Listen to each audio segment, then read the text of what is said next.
Halo semuanya, ketemu lagi di hari ini. Jadi di hari ini kita akan belajar hal baru dari skup besaran dari jenis machine learning. Lebih detailnya kita akan mempelajari terkait konsep dasar dari deep learning. Dalam mempelajari konsep dasar deep learning, kita akan mempelajari tiga hal. Pertama, kita akan mengetahui konsep dasarnya seperti apa. Nanti saya akan bridging dari use case untuk mengetahui deep learning itu lebih detail seperti apa. Kemudian kita akan mengenal forward propagation. Jadi forward propagation itu seperti apa sih penerapannya di deep learning itu sendiri, termasuk nanti kita akan mempelajari terkait attribution function. Dasarnya kalau attribution function itu adalah kita mengubah dari linear menjadi non-linear. Secara detail akan kita bahas secara terpisah di presentasi kali ini. Tidak perlu berlama-lama lagi, mari kita mulai materi hari ini. Yuk. Dalam mempelajari konsep dasar dari deep learning, kali ini saya akan coba kasih briefing teman-teman terkait use case yang bisa dipakai. Contohnya, kalau misalkan teman-teman mengikuti materi-materi ini tentang Excel, itu sering banget kita belajar tentang Spotify. Nah, kali ini kita mau coba ngepredik chartnya dari penyanyi itu akan kemana sih kalau misalkan punya kriteria-kriteria fitur yang mau kita gali. Nah, saat ini posisi teman-teman bayangkan adalah teman-teman seorang data scientist di perusahaan Spotify ya. Terus habis itu teman-teman mau cari tahu apa yang membuat lagu itu masuk ke lagu viral di chart. Baik itu viral atau top ya, gitu. Nah, fitur-fitur yang kita pakai itu ada 8 ya. Pertama itu ada disability, valence, sampai ke gender. Termasuk yang jadi goalnya kita adalah Spotify charting sendiri. Kalau misalkan kali ini mungkin teman-teman akan menggunakan supervised learning, tentu karena kita punya label targetnya kan.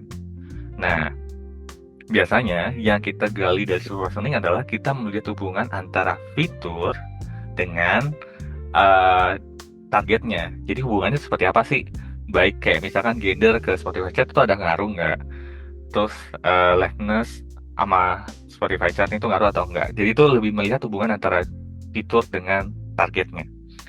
Sedangkan secara detail, eh, kita nggak gali interaksi antar fitur untuk memprediksi target. Jadi pada akhirnya adalah ini seperti ini. Jadi kita cuma goalnya adalah memprediksi dari masing-masing fitur ke targetnya itu seperti apa. Yang pada akhirnya ini nggak ada interaksi kan antar fiturnya. Sehingga kalau misalkan kita buat nih, contoh kita mau lihat tiga variabel, gender, energi, sama Spotify chart. Nah, gender sama energi itu nggak punya interaksi karena bukan sebagai goal. Tapi gender itu punya interaksi dengan Spotify chart. Jadi kayak misalkan let's say semakin apa gendernya apa gitu. Tapi dia nggak punya interaksi dengan energi. Sehingga bentuknya itu paralel terhadap sumbu X-nya itu di energi itu sendiri seperti itu. Dengan adanya teman-teman mempelajari deep learning, pada akhirnya teman-teman akan mengetahui interaksi antar fitur. Jadi kalau misalkan teman-teman ditanya, sebenarnya ada hubungan nggak sih antara gender sama energi itu teman bisa gali. Bisa jadi ya, bisa jadi yang female itu mungkin peringkat chartnya akan paling tinggi di atas di 1, 2, 3 bisa jadi. Ataupun male mungkin ada di setelah female, punya possibility seperti itu. Nah, neural network sendiri itu berguna untuk mengetahui interaksi antar fitur itu tersebut. Sehingga penerapan lebih detail itu bisa menggunakan deep learning, yaitu part of dari neural network yang biasanya berguna untuk kayak misalkan analisis picture, video, terus tag dan sebagainya. Gitu. Kalau misalkan kita ubah dari grafik ini ke dalam visualisasi, pada akhirnya dia akan seperti ini. Jadi akan seperti ini kan. Jadi nanti ntar kita mau lihat interaksi antara energi sama gender. Jadi kita akan membuat satu hidden layer tersendiri. Hidden layer tersendiri yang tersembunyi untuk melihat hubungan keduanya. Jadi apakah energi sama gender tuh punya interaksi atau enggak. Terus kita buat situ baru dihubungkan ke Y chart-nya gitu. Jadi sini adalah ada hidden layer yang baru, yang lainnya masuk ke yang ini. Itu kalau misalkan cuma dua. Sebenarnya kenyataannya adalah nggak cuma dua kalau misalkan kita mau interaksi. Itu ada banyak. Teman-teman bisa melihat saling bersilangan ya antara fitur untuk mendapatkan di hidden layer-nya. Nah, hidden layer ini sebenarnya bukan yang kita capture di dunia nyata. Dia ada setelah kita melihat interaksi antar variabel itu seperti apa. Gitu. Jadi kayak misalkan hidden layer A, misalnya nih anggap aja A itu adalah bentukan dari kumpulan input-inputan yang kita miliki di dunia nyata, dari ability, energi, gender, dan seterusnya. Itu. Dan si A-nya ini itu bisa menangkap interaksinya. Interaksinya tuh hubungan antar fiturnya tuh seperti apa. Nah, udah dapat baru dimasukkan ke goalnya itu output. Itu penerapan di neural network sendiri.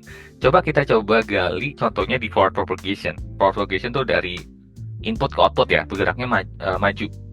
Nah, kali ini kita akan coba menggali prediksi chart lagu itu berdasarkan persen energi dengan jumlah lagu yang rilis dari si usernya. Let's say ya, jumlah energinya adalah 80%, jumlah lagu yang rilisnya sampai saat ini misalkan 3 lagu gitu. Nah, jadi kan di sini kita kan punya 0,8 sama 3. Nah, hidden layer ini kita tentuin. Jumlah hidden layer itu ada berapa kita yang tentukan. Misalkan kayak ini saya menentukan ada 2 hidden layer. Jadi kita tentuin jumlah hidden layernya. Terus dari hidden layernya tersebut kita masukkan yang namanya adalah bobot. Bobot itu kita yang inisiasi. Jadi bobot itu yang ada di sini. Ini bobot, ini kita yang inisiasi bobot-bobotnya. Nah, kemudian untuk menghitung si hidden layer hubungannya itu cukup mudah, teman-teman. Cukup mengkalikan 0,8 dikali 1, 3 dikali minus 1. Pada akhirnya adalah dapatnya minus 2,2. Begitupun sebaliknya untuk yang B, yang ini misalkan. Ini adalah 1 dikali 0,8, 3 dikali minus 1, dapatnya minus 2,2 gitu. Dan setelah kita udah dapat di hidden layernya seperti apa, kita coba lagi hitung untuk di outputnya. Kita tentukan lagi outputnya itu bobotnya berapa. Nanti ntar dapat minus 2,2 dikali 1 ya, terus minus 2,2 dikali minus 2, dapatnya 2,2. Jadi Spotify chartnya itu ada di ranking 2. Perkaliannya cukup mudah, teman-teman, cuma perkalian kemudian dijumlahkan. Baru ini konsepnya adalah konsep dot product ya, kalau misalkan teman-teman pernah belajar dot product. Terus habis itu ini dilakukan secara berurutan, jadi sequence dari perkalian ini dan ini, terus ini dan sini, terusnya dari input ke hidden ke output seperti itu. Nah, selanjutnya kita akan coba gali dari activation function, karena kan kita tahu ya model-model itu biasanya kan linear.